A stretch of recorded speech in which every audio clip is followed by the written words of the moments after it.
여러분 한 주간 평안하셨습니까? 오늘은 2026년이 시작되고 1월 마지막 주가 벌써 되었습니다. 이제 다 같이 자리에서 일어나셔서 2026년 1월 마지막 주일 예배 우리 함께 하나님 앞에 드리겠습니다.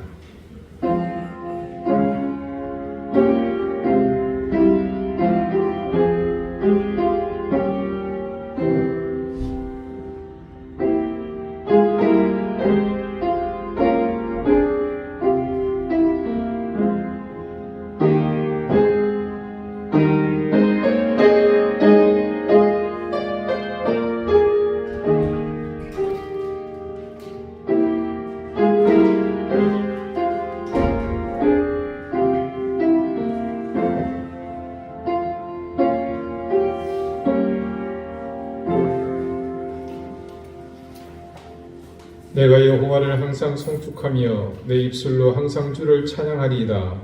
내 영혼이 여호와를 자랑하리니 공고한 자들이 이를 듣고 기뻐하리로다. 나와 함께 여호와를 광대하시다 하며 함께 그의 이름을 높이세. 아멘. 온 천하 만물이 경배를 받으시기 합당하신 여호와 하나님, 우리를 지으신 하나님의 선한 의지를 따라 이 시간 거룩하신 하나님 앞에 엎드려 경배드립니다.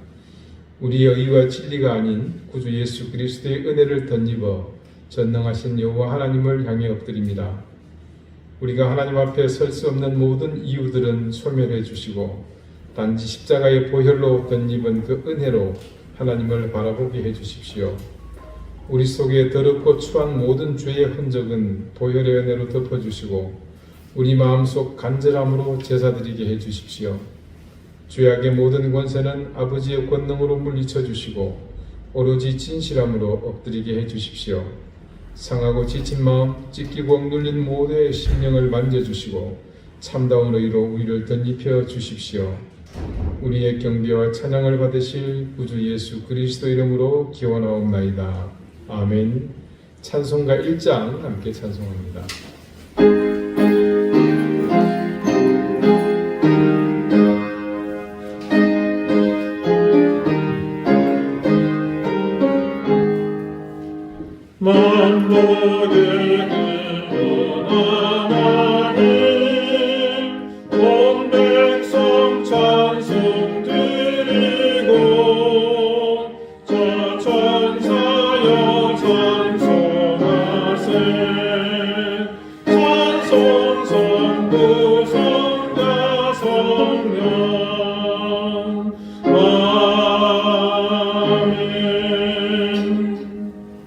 이제 다 함께 참회의 기도를 드리겠습니다. 거룩하신 하나님, 우리의 죄와 허물을 용서해 주십시오. 미련하여 우리 인생의 유한함을 잊고 살았습니다. 그래서 시간의 유한함을 망각하고 마치 영원히 살 것처럼 무지한 삶을 살았습니다. 우리가 근본이 죄인이라는 사실을 잊고 살았습니다. 그래서 우리에게 마치 의가 있다는 착각 속에서 하나님의 은혜보다는 내가 할 수 있다는 교만함 속에 살았습니다. 이런 삶 속에서 자연 말씀의 능력은 외면당했고 영적으로 무장하여 하나님께 엎드려야 하는 우리의 본분도 비껴갔습니다. 우리의 입술은 경건한 말을 담지 못했고 우리의 생각도 이전 어둠의 시절에서 벗어나지 못한 모습이었습니다. 그렇게 영육이 모두 죄로 충만했던 우리의 시간을 이제 하나님 앞에 회개하오니 하나님의 은혜와 긍휼로 우리의 걸음을 멈추게 하시고 그 자리에 서서 우리 자신을 말씀에 비춰보게 해주십시오.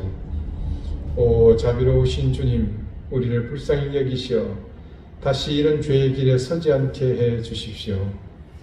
이제는 하나님과 나만이 아는 은밀한 죄를 생각하며 계속해서 침묵 가운데 참회의 기도를 드립니다.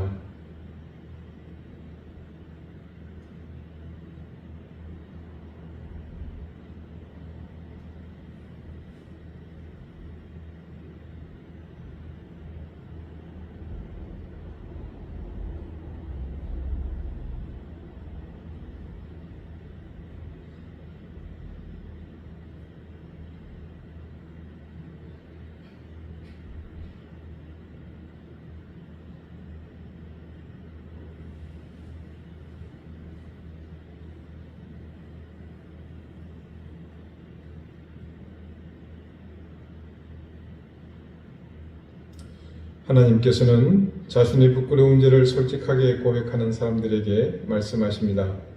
내 이름을 위하여 내가 노하기를 더디할 것이며 내 영광을 위하여 내가 참고 너를 멸절하지 아니하리라. 아멘.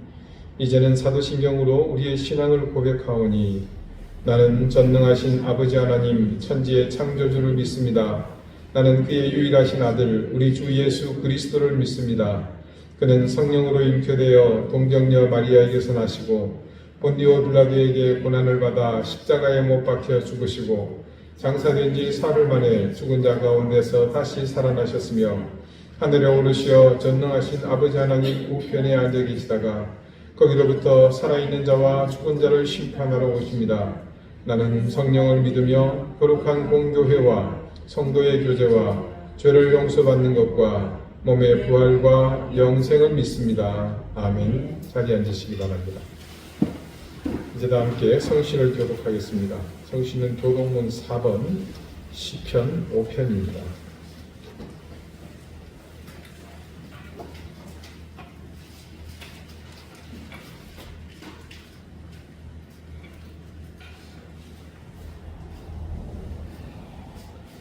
여호와여 나의 말에 귀를 기울이사 나의 심정을 헤아려 주소서. 나의 왕 나의 하나님이여 내가 부르짖는 소리를 들으소서. 내가 주께 기도하나이다. 여호와여 아침에 주께서 나의 소리를 들으시리니 아침에 내가 주께 기도하고 바라리이다. 주는 죄악을 기뻐하는 신이 아니시니 악이 주와 함께 머물지 못하며 오만한 자들이 주의 목전에 서지 못하리이다. 주는 모든 행악자를 미워하시며 거짓말하는 자들을 멸망시키리이다. 여호와께서는 피 흘리기를 즐기는 자와 속이는 자를 싫어하시나이다. 오직 나는 주의 풍성한 사랑을 힘입어 주의 집에 들어가 주를 경외함으로 성전을 향하여 예배하리이다. 여호와여 나의 원수들로 말미암아 주의 의로 나를 인도하시고 주의 길을 내 목전에 곱게 하소서. 아멘. 기도드리겠습니다. 하나님, 지난주는 연일 전국이 이어지는 맹추위로 꽁꽁 얼어붙었습니다. 겨울은 원래 추워서 겨울인데 우리는 춥다고 아우성치고 역설적으로 한여름에는 무더위에 불만을 토로하면서 삽니다. 어쩌면 우리는 늘 일희일비할 목적으로 사는 것 같으며 그래서 그런 핑계를 찾느라 늘 주변을 두리번거리며 사는 것 같습니다. 그런 가운데서도 우리는 잊지 말아야 할 것이 있음을 늘 기억하게 해주십시오. 아무리 소소하고 보잘것없는 일상이라도 모든 것이 하나님의 은혜와 인도하심 속에서 섭리하고 있다는 사실과 더불어 그래서 우리의 모든 순간도 그런 하나님의 섭리와 맞닿아 있음을 깨달아 어떻게 살아야 할지를 선택해야 한다는 사실입니다. 우리의 혈관에 예수 그리스도의 보혈이 흐르고 있다는 사실을 매 순간 자각하며 우리의 자의식은 비록 이 땅에 발을 디디고 서 있지만 늘 우리가 바라고 소망하는 하늘나라 시민의 품격과 삶의 자세를 잃지 않게 해주십시오. 오늘 주님의 부름에 함께 나온 이 예배의 자리가 바로 이든 모든 일의 연결점에 있다는 사실을 깨닫고 이곳에서 주님을 바라보며 거룩하신 하나님을 예배하는 가운데 우리의 모든 삶이 재정비되고 그래서 아버지 하나님을 향해 모든 삶의 방향을 되돌리는 시간이 되게 해주십시오. 예배란 모름지기 하나님을 향한 모든 경배의 장인데 혹여 우리 욕망이 그런 예배의 티가 되지 않게 하시고 이 시간만큼은 우리의 못난 자아가 모두 가려지고 온전히 하나님의 영광만이 가득한 시간 되게 해주십시오. 우리의 욕망으로 가려져 보지 못했던 은혜로우신 하나님을 바라보고 우리의 죄악으로 듣지 못했던 하나님의 은혜로운 말씀을 듣는 시간이 되게 해주십시오. 이런 진정한 예배를 통해 우리가 영적으로 어루만져지고 그 속에서 우리도 함께 거룩해지며 아버지 하나님의 자녀로 더욱 빛나게 해주십시오. 하나님, 이 나라와 이 민족을 불쌍히 여겨주십시오. 백성들의 생각을 지배하고 있는 모든 중심이 악한 영들의 지배에서 벗어나게 하시며 우리가 가진 소중한 정신적 자산들이 정치인들의 모략과 더러운 욕망에 오염되지 않게 해주십시오. 개혁이라는 이름으로 자행되는 모든 일들이 자신들에게 해당한다는 그 사실을 스스로 깨닫게 해주시고 올바른 법치와 건강한 시장 질서가 근본이 되며 정치적 욕망으로 세상에서 악의 주축이 되고 있는 강성 노조들의 행보가 의미가 없어지는 그런 세상이 되게 해주십시오. 우크라이나를 불쌍히 여겨주십시오. 이란을 불쌍히 여겨주십시오. 미얀마와 아프가니스탄의 국민들이 겪고 있는 고통을 우리라도 기억하게 해주십시오. 무안공항의 사고는 인재였습니다. 무사한 일과 철저한 지역이기주의 그리고 정치적 야욕으로 인해 희생된 분들의 그 억울함과 또한 정치 논리에 외면당하는 유족들의 아픔이 속히 회복되게 해주십시오. 신주용 선교사와 한센병자들 그리고 미얀마 어린이를 돌보고 있는 사역의 현장을 하나님께서 도우시고 신선교사의 건강을 또한 하나님께서 회복시켜 주십시오. 주님 간절히 구하오니 우리 사랑하는 이든 교회의 가족들을 은혜 가운데 붙들어 주시기를 간절히 구합니다. 생업의 현장을 하나님께서 세심히 지켜주시고 그 현장에 기름 부어 주시기를 간절히 구합니다. 무엇보다 자녀들을 지켜주시고 그 미래를 하나님께서 굳건히 붙들어 주시기를 기도합니다. 특별히 구하는 것은 병마와 싸워 이길 수 있도록 힘을 주시고 능력을 더해 주십시오. 우리 교우들의 병든 현장을 주님께서 찾아오셔서 힘을 더하시고 기적을 베풀어 주셔서 올해는 그 병마를 이긴 소식들로 인해 기뻐하며 영광 돌리는 그런 해가 되게 해주십시오. 우리의 작지만 소중한 힘들이 모여서 보다 나은 미래를 준비하게 해주시며 그런 소망 가운데 우리 모두가 서로에게 귀한 은혜와 힘을 나누는 그런 지체들이 되게 해주십시오. 주님, 이 시간 이 예배 가운데 내려오셔서 우리의 마음과 생각 가운데 역사해 주십시오. 우리의 꼬든목을 꺾어주시고 겸손한 마음과 가난한 심령으로 경비하오니 주님, 우리에게 귀한 은혜를 더해 주십시오. 감사드리며 예수 그리스도 이름으로 기도드립니다. 아멘.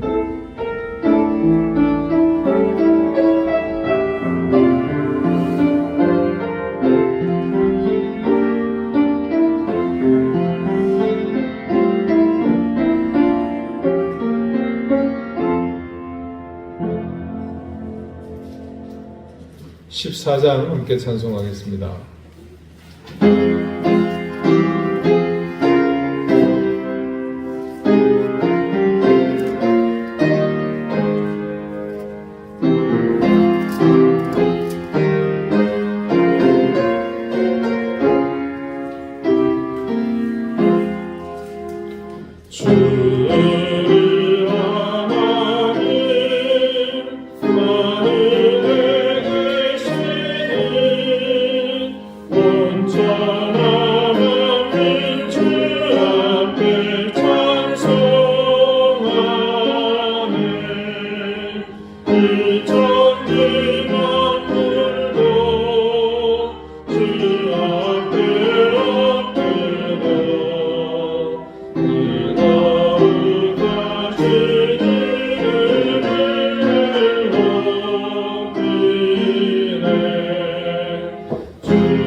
깊은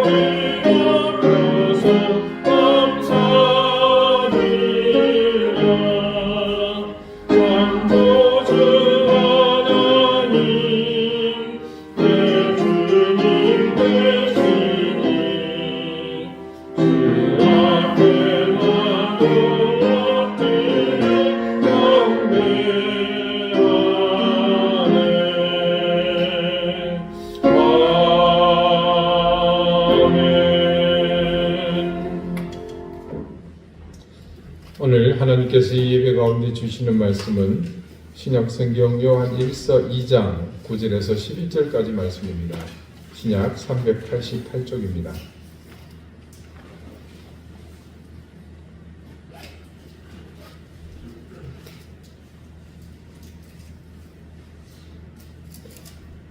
요한 1서 2장 9절에서 11절까지 말씀을 제가 읽겠습니다. 이제 다 같이 자리에서 일어나 하나님의 말씀을 경청하십시오. 빛 가운데 있다 하면서 그 형제를 미워하는 자는 지금까지 어둠에 있는 자요. 그의 형제를 사랑하는 자는 빛 가운데 거하여 자기 속에 거리낌이 없으나 그의 형제를 미워하는 자는 어둠에 있고 또 어둠에 행하며 갈 곳을 알지 못하나니 이는 그 어둠이 그의 눈을 멀게 하였음이라. 아멘. 자리에 앉으시기 바랍니다. 하나님께서 이 말씀으로 우리에게 은혜 주시기를 원합니다. 마태복음 19장에는 어느 부자 청년과 예수님의 아주 의미 있는 대화 내용이 기록이 되어 있습니다. 마태복음 19장 16절에서 22절까지 말씀입니다. 어떤 사람이 주께 와서 이르되 선생님이여 내가 무슨 선한 일을 하여야 영생을 얻으리이까? 예수께서 이르시되 어찌하여 선한 일을 내게 묻느냐? 선한 이는 오직 한 분이시니라. 네가 생명에 들어가려면 계명들을 지키라. 이르되 어느 계명이오니이까? 예수께서 이르시되 살인하지 말라, 간음하지 말라, 도둑질하지 말라, 거짓 증언하지 말라, 네 부모를 공경하라, 네 이웃을 네 자신과 같이 사랑하라 하신 것이니라. 그 청년이 이르되 이 모든 것을 내가 지켜 싸운데 아직도 무엇이 부족하니이까? 예수께서 이르시되 네가 온전하고자 할진대 가서 내 소유를 팔아 가난한 자들에게 주라.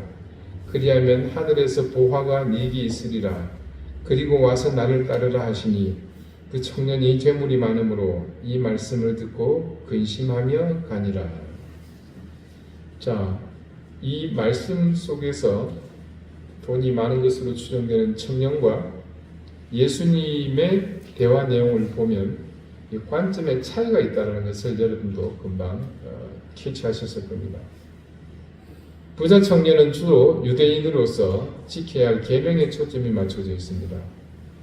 반면 예수님의 계명은 언뜻 보기에는 그 부자 청년의 생각과 같은 것 같지만 그 계명이 지향하는 방향과 그리고 그 방향에 있는 대상에 대한 관심이 더 크셨습니다. 말씀을 듣다 보면 청년은 자기 자신이 지키는 율법의 행위에 대한 자부심이 가득합니다. 그리고 그것은 안타깝게도 하나님과 그 개인 자신이라는 그 관계로 제한되어 있는 것을 볼 수 있습니다. 그래서 예수님은 그것을 뛰어넘는 더 중요한 것을 지적하시죠.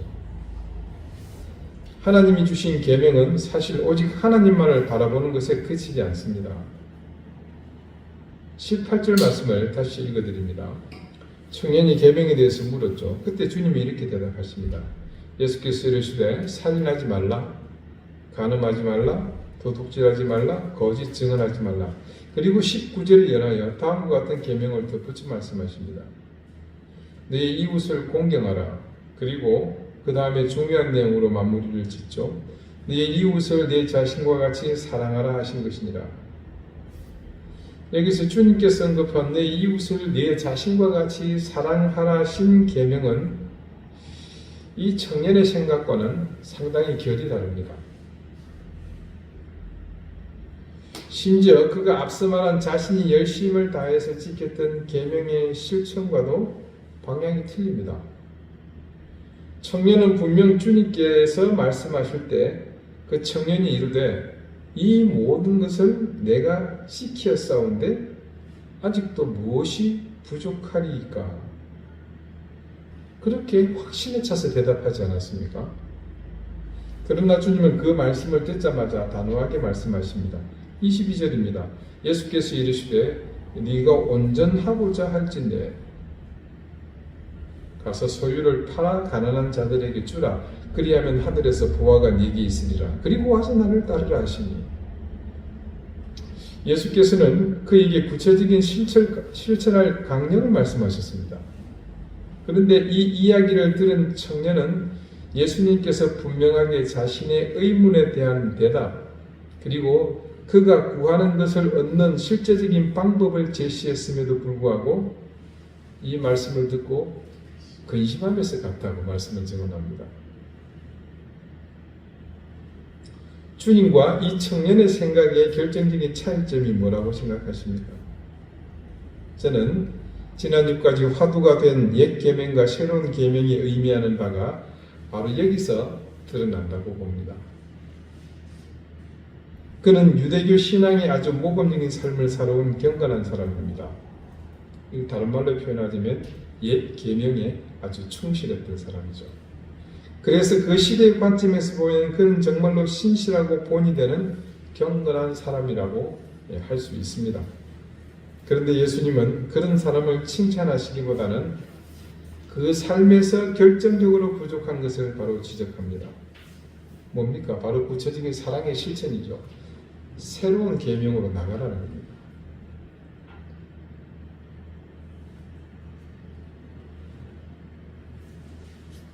저는 그것을 이렇게 해석합니다.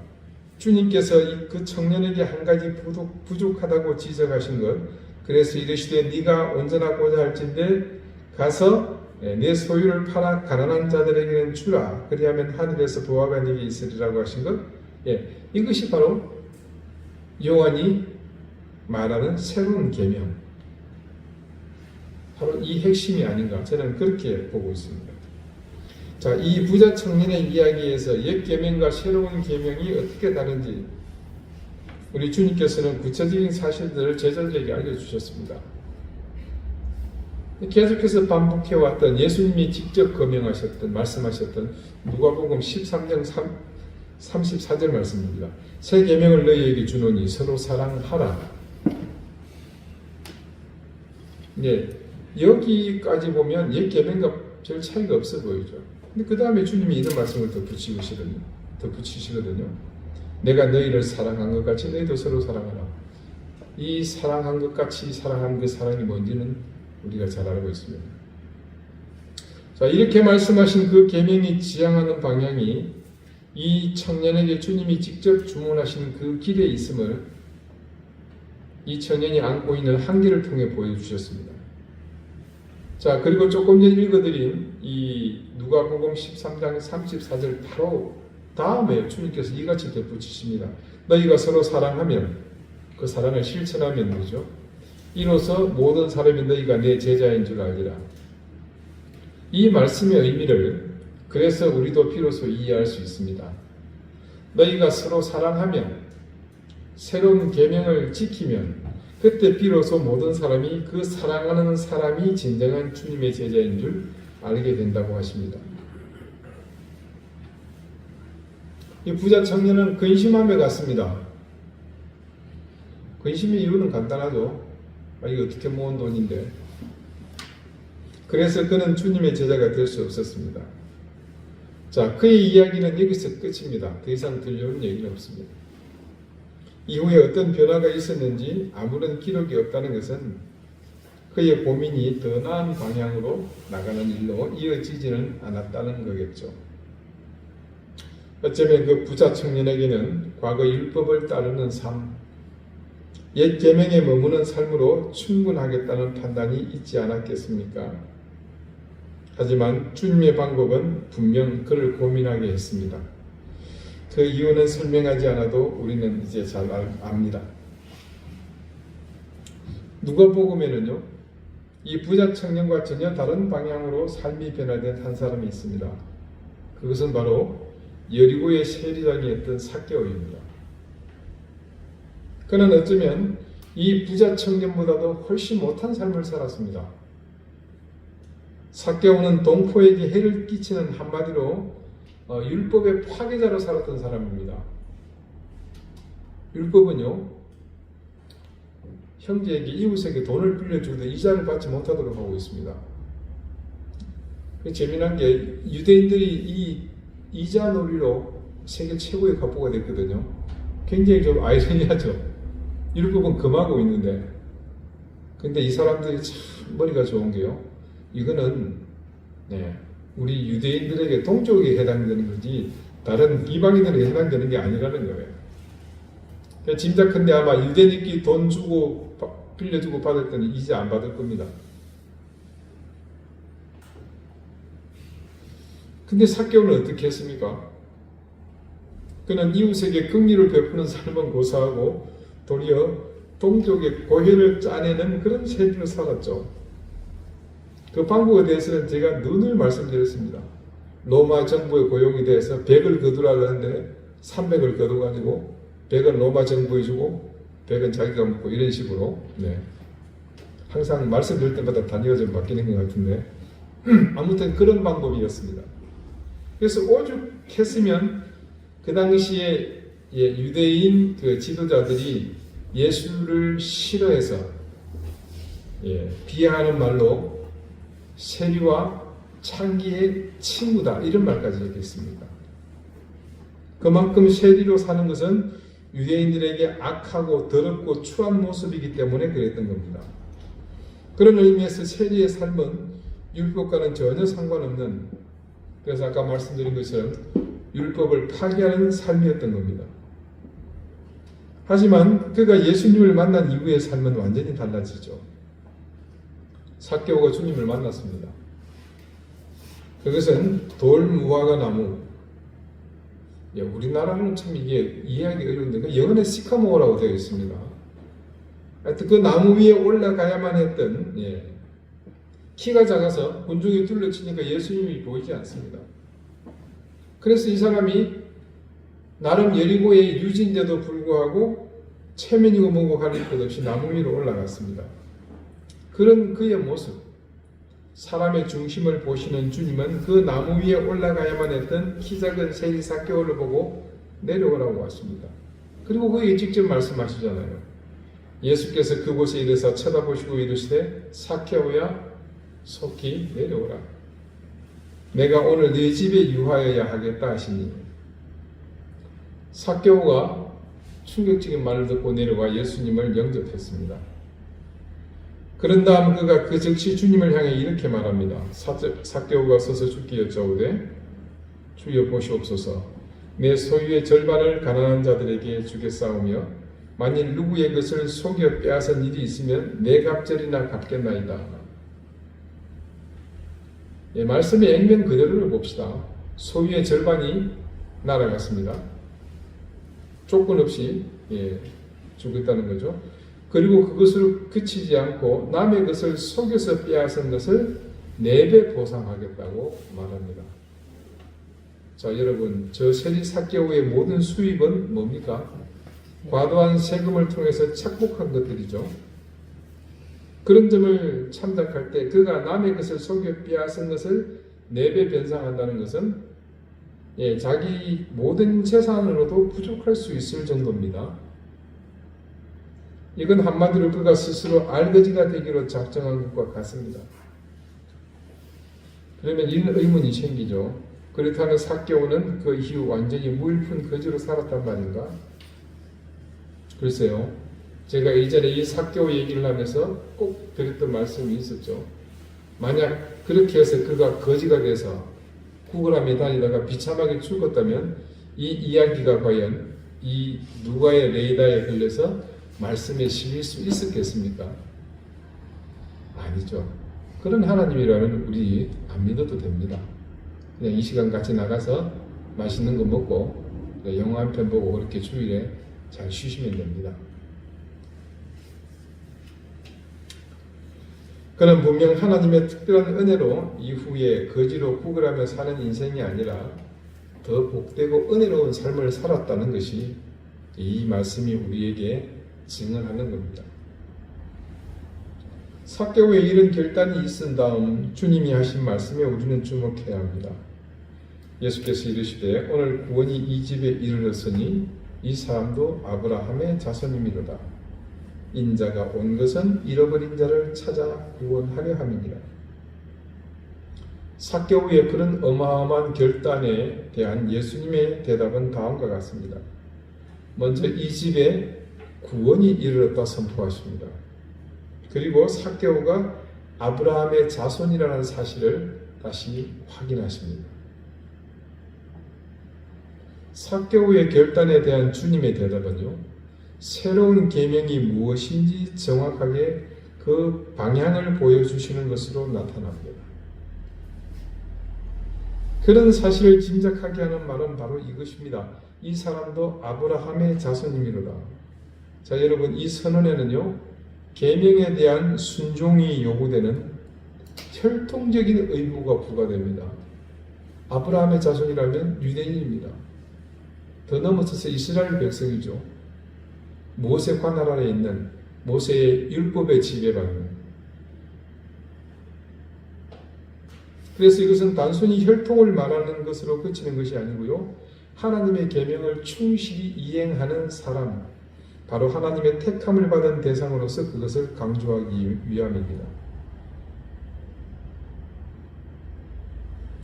그 백성, 하나님의 자손, 아니 아브라함의 자손, 이스라엘 백성이라면 하나님의 계명을 지켜야 할 의무가 있음을 포함합니다. 그런데요, 이 아브라함의 자손이라는 말이 예수 그리스도가 아닌 서기관이나 또 아니면 바리새인들, 제사장들을 통해서 선포되었을 때는 그 혈통적인 의무로서 율법을 지키는 것으로만 충실하면 모든 것을 만족할 수 있습니다. 그런데 이 말씀을 지금 누가 하셨죠? 우리 주님께서 하셨단 말입니다. 그렇다면 아브라함의 자손이라는 이 선포는 그들이 생각하고 있는 그 범주를 훨씬 뛰어넘는 겁니다. 여러분, 이게 어디까지 거슬러 올라가느냐면요, 하나님이 아브라함을 부르셨죠. 그리고 그에게 어떤 약속을 하십니까? 열국의 아비가 되겠다고 하시잖아요. 아브라함이 곧 구원의 씨앗이 됩니다. 그렇다라는 것은 유대인들이 생각하고 있는 자기 혈통의 테두리를 훨씬 뛰어넘는, 그러니까 그 자손들에게 주었던 율법이라는 한계가 가진 그 율법의 모든 부족한 부분을 극복하는 의미가 이 예수님의 말씀 속에 함께 포함된다는 겁니다. 이는 새로운 복음의 시대, 즉 이 땅에 누려오신 하나님의 아들 예수 그리스도를 통해 새롭게 선포된 계명에 부합하는 그런 사람이라는 뜻입니다. 아마 그 자리에서 그 얘기를 들었던 유대인들은 너도 이제 우리하고 같은 사람이구나, 그것으로 생각하고 말았겠지만, 예수님의 주문은 그걸 뛰어넘는 거죠. 그게 뭡니까? 새로운 계명. 왜냐하면 지금 삭개오가 뭘 했습니까? 형제 사랑을 실천하는 그 계명의 실제적인 삶을 그가 보여주지 않았습니까? 그래서 그것을 뒷받침하는 것이 바로 이어서 10절에 기록된 예수께서 삭개오와의 만남을 마무리하시는 말씀입니다. 인자가 오는 것은 잃어버린 자를 찾아 구원하려 함이니라. 이는 바로 하나님이 인간이 되어 내려오신 그 목적의 최종 완성을 뜻합니다. 그리고 우리는 그 최종 완성에 필연적으로 반응해야 하는 하나님 나라의 백성이 반드시 지켜야 할 규례, 새로운 계명을 반드시 수행함을 전제로 합니다. 오늘 말씀은요, 부자 청년이 아닌 삭개오가 보여주었던 것과 같은 진정한 실천이 뒤따르는 형제사랑, 즉 새로운 계명의 구체적인 실천에 대한 말씀입니다. 이 말씀에서 요한의 주장은 간단하고 명료합니다. 자, 우리는 빛 가운데 있는 사람입니다. 그것은 곧 복음을 받아들여 진리에 거하는 것을 말하죠. 그리고 이제까지 말씀은 그런 상황을 계명을 실천하는 것으로 완성해야 함을 표현합니다. 그러나 형제를 사랑하지 않는 사람은 아직까지 어둠에 거하는 사람이며, 어둠에 다니다 보니 자연 빛이 없는 그 암흑 속에서 갈 곳을 알지 못합니다. 걸려 자빠지기도 하고 구렁텅이 쳐박기도 하고, 오르막인지 모르고 내리막 내려가다가 히뜩 자빠지기도 하고, 그리고 그 이유를 요한은 그 어둠이 형제를 미워하는 사람들의 눈을 멀게 했기 때문이라고 말합니다.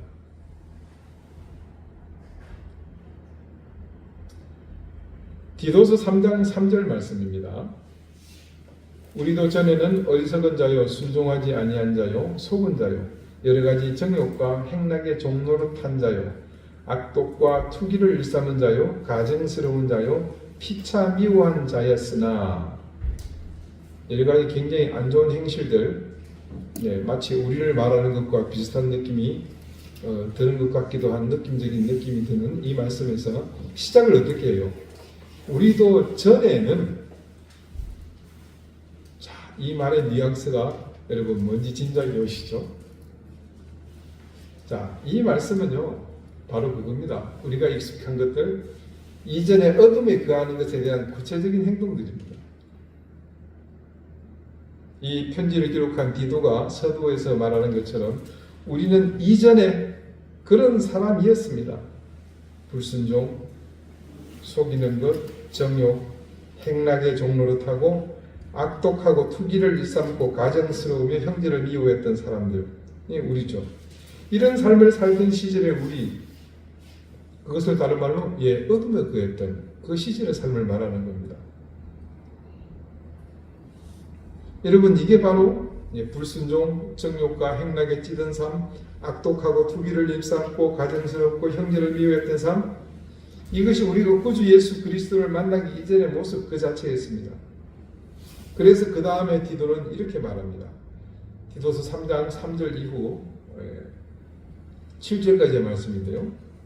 우리도 전에는 어리석은 자요, 순종하지 아니한 자요, 속은 자요, 여러 가지 정욕과 행락에 종로탄 자요, 악독과 투기를 일삼은 자요, 가증스러운 자요, 피차 미워한 자였으나 우리 구주 하나님의 자비와 사람 사랑하심이 나타날 때에 우리를 구원하시되 우리가 행한 바 의로운 행위로 말미암지 아니하고 오직 그의 긍휼하심을 따라 중생의 씻음과 성령의 새롭게 하심으로 하셨나니, 우리가 한 게 아니라 그러죠. 오직 뭡니까? 그분의 구원 때문에 그렇게 된 겁니다. 우리 구주 예수 그리스도로 말미암아 우리에게 그 성령을 풍성히 부어주사 우리로 그의 은혜를 힘입어 의롭다 하심을 얻어 영생의 소망을 따라 상속자가 되게 하려 하심이라. 여기서 중요한 게 그거죠. 디도가 말하는 것. 중생, 거듭난 삶은 우리가 행한 의로운 행위, 그걸로 된 것이 아니라고 분명히 말합니다. 하나님의 자비와 사랑하심이 나타났고 그분의 긍휼을 힘입어서 예수 그리스도의 은혜로 그리 되었다고 증언합니다. 자, 이건 뭡니까? 앞서 요한이 증거한 바와 다르지 않습니다. 이것을 한마디로 압축하면 요한의 표현으로는 뭡니까? 빛이 있다는 거잖아요. 그런데 말입니다. 우리가 이 사실을 망각하게 되면, 혹은 내가 의로워서 그런 나의 행위로 구원을 얻었고 내가 영생의 상속자가 되었다고 생각한다면 말씀이 뭐라고 그럽니까? 그 즉시 우리는 빛이 아닌 어둠으로 들어가는 것과 같은 삶이 된다고 증언하지 않습니까? 우리가 앞서 디도가 말한 어둠에 거하던 시절의 삶에 대한 미련이 있다면 그것은 심각한 일이겠죠. 왜냐하면 그것은요, 이 말씀을 통해서 알 수 있듯이 구원의 은혜, 의롭다고 하심을 얻어 영생의 상속자가 되는 길이 요원해지기 때문입니다. 우리는 알고 있습니다. 이런 은혜가 우리에게 주어지기 위해서 어떤 일이 일어났습니까? 우리 주님이 철저히 하나님의 말씀에 순종하시지 않았습니까? 그 계명을 어떻게 지켜서 어떻게 실천하셨습니까? 피 흘려 생명을 내어 주시기까지 실천하심으로 우리에게 주셨다는 것, 우리는 그거 알고 있잖아요. 그러므로 이제 우리는 지난 주일의 말씀에서 한 단계 더 깊이 있는 진실에 마주서게 됩니다. 그것은요, 우리가 계명을 실천하지 않는 것이 단지 개인의 일탈이나 순간의 불순종 혹은 귀차니즘에 그치는 것이 아니라 궁극적인 우리의 미래를 결정할 수도 있다는 사실을 말입니다. 강화군 송해면 상도리에 있는 홍의교회는요, 강화도에서 두 번째로 세워진 교회입니다. 아주 역사적인 교회죠. 100년이 훨씬 넘은 교회입니다. 그 교회는요, 특이하게 이 마을의 훈장이었던 박능일이라는 분이 이웃 마을의 지인 훈장이 어느 날 야소교 신자가 된 겁니다. 그래서 그 사람을 찾아가서 이 비난하듯이 어떻게 자네는 이 성리학을 한 사람이 그 서양 귀신을 믿을 수가 있는가? 그랬더니 그 이웃의 훈장이 좀 앉아보시게, 내 말을 한번 들어보시게 하고 예수, 그때 양반 야소라고 불렀습니다. 그것을 믿게 된 사연을 미주알, 고주알, 창세기부터 계시록까지 쭉 설명을 해주는 겁니다. 근데 이 박능이라는 훈장이 그걸 듣고는 그만 거기서 완전히 사람이 회심을 하게 된 겁니다. 자, 그래서 이분이 돌아와서 자기 그 서당을 리모델링을 한 거예요. 뭘로요? 예배당으로. 그리고 제자들 가정들을 전도를 해서 7가정이 이제 세례를 받게 됩니다. 그러면서 우리가 세례를 받았는데 뭔가 좀 인생의 변화가 생기는데 획기적인 일을 좀 해보면 좋지 않겠나? 이래가지고 뭘 하느냐면 이름을 바꾸기로 합니다. 그래서 제일 마지막 자는 무조건 일로 통일입니다. 하나, 오로지 한 가지 마음으로 하나님의 성리자였는데, 그 다음 가운데 자는 각자 이렇게 한자를 써가지고 넣어놓고 이 제비를 뽑아가지고 해당되는 걸로 하는 겁니다.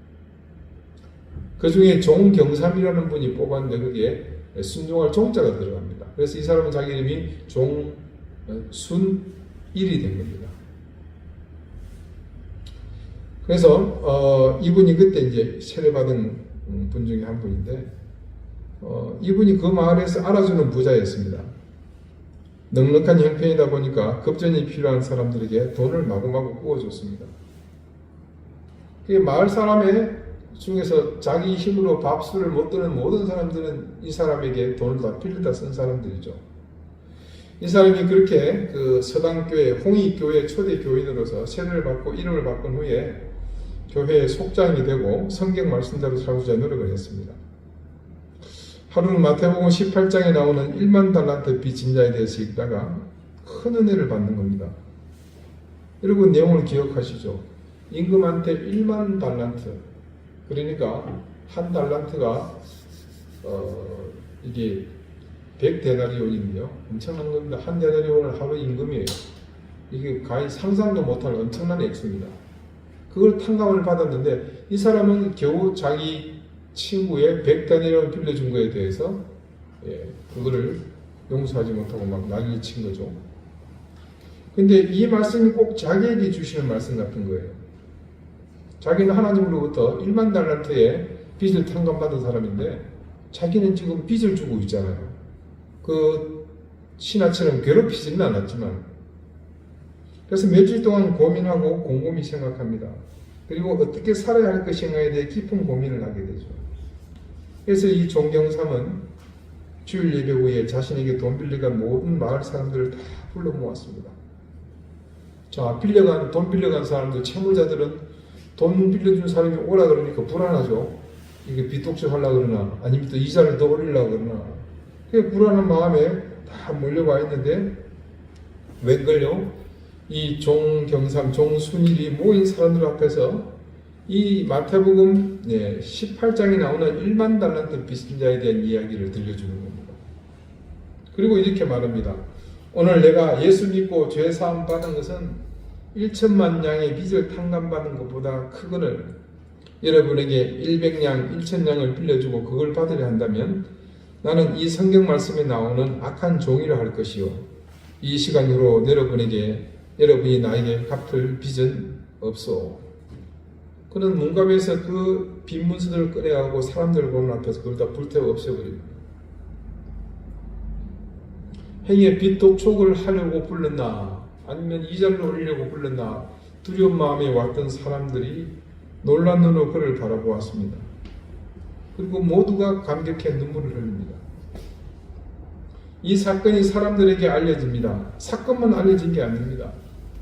마을의 복음화가 급속하게 이루어졌죠. 하나님 말씀대로 살면 저런 거구나. 말씀대로 살고자 몸부림치던 그 일들이 오히려 복음의 통로가 되었던 겁니다. 1899년에 발행한 대한 그리스도인의 회복, 이 최초의 교회 신문입니다. 그곳에 기사에 실린 당시의 원문입니다. 강화 홍희 교우 종순일 씨가 자기 죄를 하나님께 용서하여 주심을 깨닫고 무한 감사하며 또 성경 말씀을 생각하고 스스로 가라되 하나님께서 나의 천만냥 빚을 탕감하여 주셨나니 나도 남이 내게 빚진 것을 탕감하여 주리라 하고 빚진 사람들을 모두 청하여 놓고 말씀으로 연설하여 전도한 후에 빚준 문서를 그 사람들 앞에서 즉시 불에 놓으니 탕감하여 줌을 입은 자들이 크게 감복하여 영화를 하나님께 찬송하고 서로 공론하되 세상 사람들이 백지 없는 빚도 있다 하여, 이게 백지가 사투리가 아니었네요. 너 왜 그래? 그냥 백지 그래 보는 거지. 백지. 표준어였군요. 네. 사람이 백지 없는 빚도 있다 하여 긴 취임을 하는 자도 있거늘 예수교를 믿는 사람은 자기 돈까지 버려 남에게 적선하니 참 거룩한 일이라 한다더라. 예전에 이 말씀을 드린 기억이 있으실 겁니다. 여러분에게 저는 이 말씀을 들려드리는 것은 이렇게 사시라고 그렇게 말씀드리는 것은 아닙니다. 나는 여러분이 이 종순일처럼 사는 것을 원치 않습니다. 만약에 그렇게 한다 그러면 저는 뜯어말릴 겁니다. 차라리 그 돈을 저에게 주세요. 대신 그가 왜 그렇게 행동했는지 그 사실에 대한 깊은 이해가 있으시기를 저는 바랍니다. 그는 이런 엄청난 일을 실천함으로 그가 받은 은혜, 즉 영생의 선물, 그래서 하나님 나라의 상속자가 된 자신의 신분을 더욱 확고히 했습니다. 그분은 이후 일생이 어떻게 진행이 되었겠습니까? 그분은 진천교회의 초대 목사가 되었습니다. 그분의 그런 삶의 자세가 목회자가 될 수밖에 없었겠죠. 여러분, 지금도요, 그리스도인이라고 하면서 여기저기서 앞서 디도가 말한 어둠의 삶을 벗지 못하는 사람들이 지천에 있습니다. 지난주도 말씀드렸지만 지난주에 제가 마포경찰서에서 소리 높여 찬송 부르시던 그분들처럼요. 그리고 우리조차도 분명하게 나는 아니라고 말하기가 매우 부담스럽습니다. 이유가 무엇이겠습니까? 형제를 사랑하는 것이. 자, 여기서 요한이 형제를 사랑한다고 한 예를 들었던 것은 뭡니까?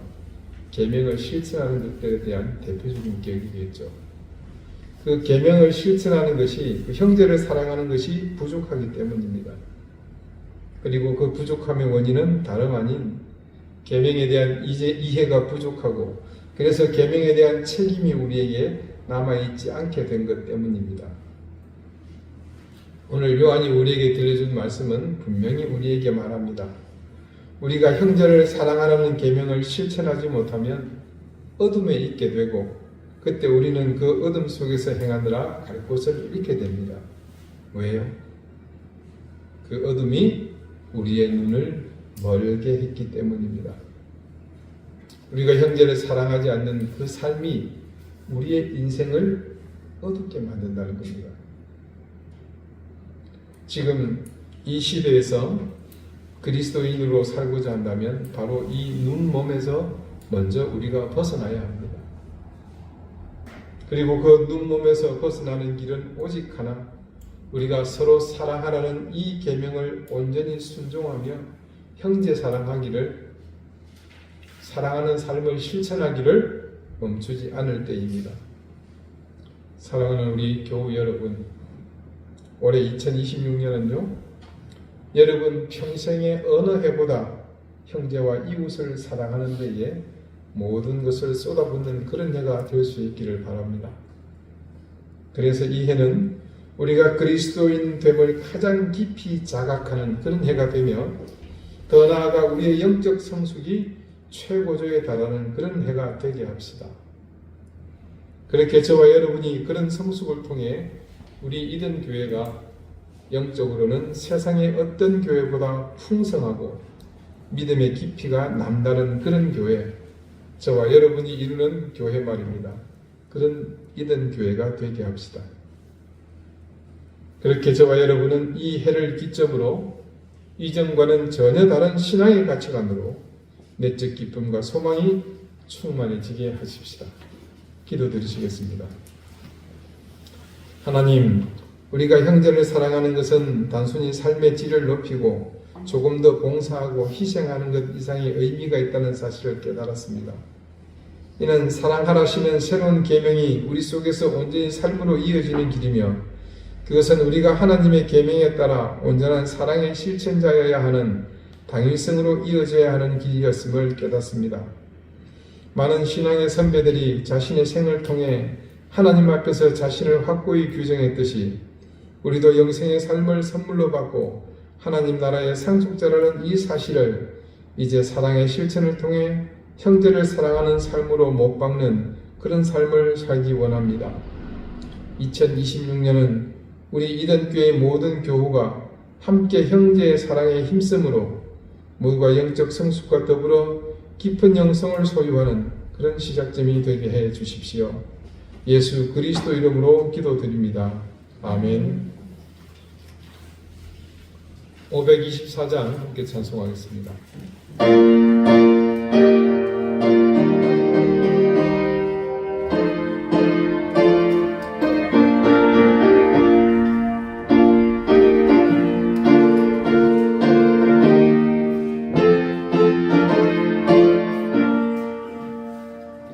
갈 길을 밝히고 있으니 주 앞에 빨리 나갑시다.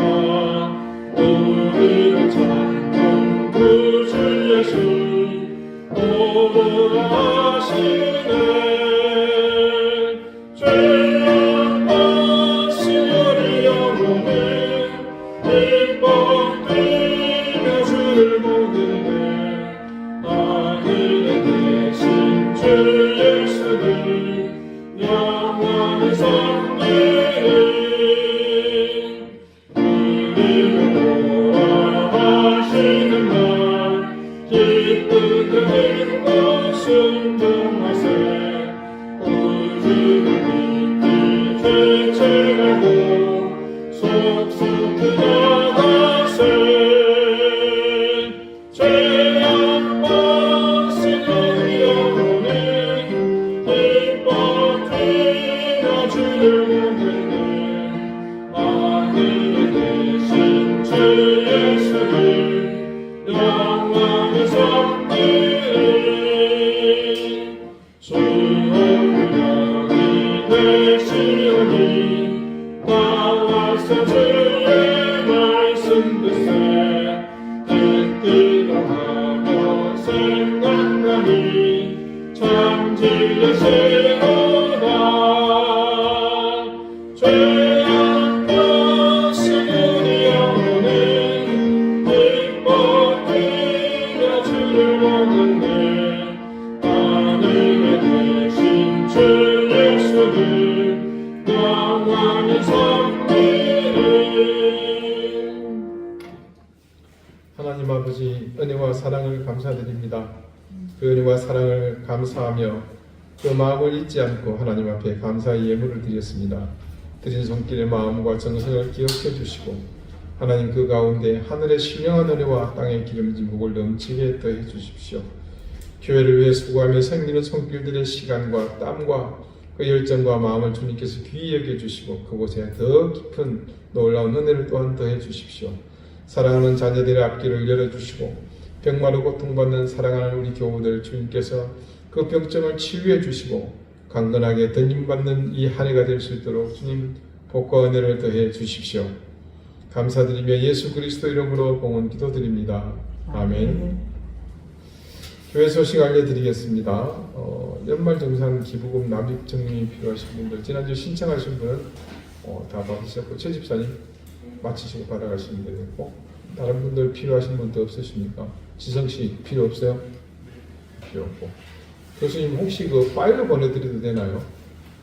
종이가 직접 필요하실까요? 파일로, 예, 그러면 PDF로 찍어서 이렇게 보내드리겠습니다. 예배 후에 이제 오늘 일요일 마지막 주일입니다. 그리고 항상 기억해야 될 것이 성탄 장식이 철거되는 줍니다. 그래서 예배 마치고 한 10분 정도 하면 될 것 같아요. 요거 잠깐 철거하고 그렇게 가시도록 했으면 좋겠습니다. 계속해서 기도 제목들을 보시고 함께 기도해 주시면 또한 감사드리겠습니다. 이제 다 같이 자리에서 일어나셔서 앞뒤 좌우에 계신 분들과 다정하게 인사하시겠습니다. 54장 함께 찬송하겠습니다.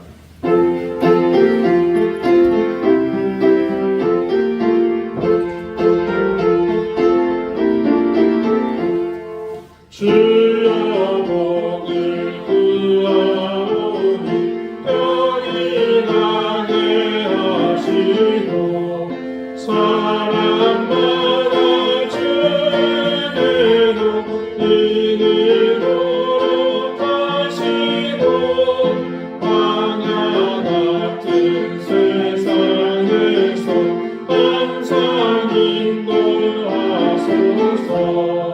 주의 복된 말씀 듣고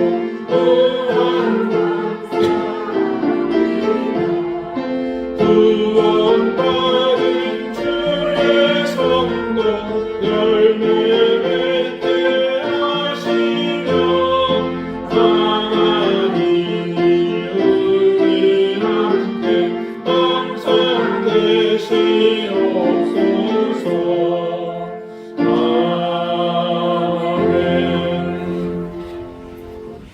이제는 예수 그리스도의 은혜와 하나님의 사랑과 성령의 교통하심이 2026년을 우리가 형제를 사랑하는 그 모든 것을 최우선하는 그런 해에 기점이 되기를 소망하는 우리 사랑하는 이den교회 모든 성도들과 저들의 가정과 주신 귀한 생업과 자녀들 위해 이제로부터 영원토록 항상 함께 하시기를 간절히 축원하옵나이다.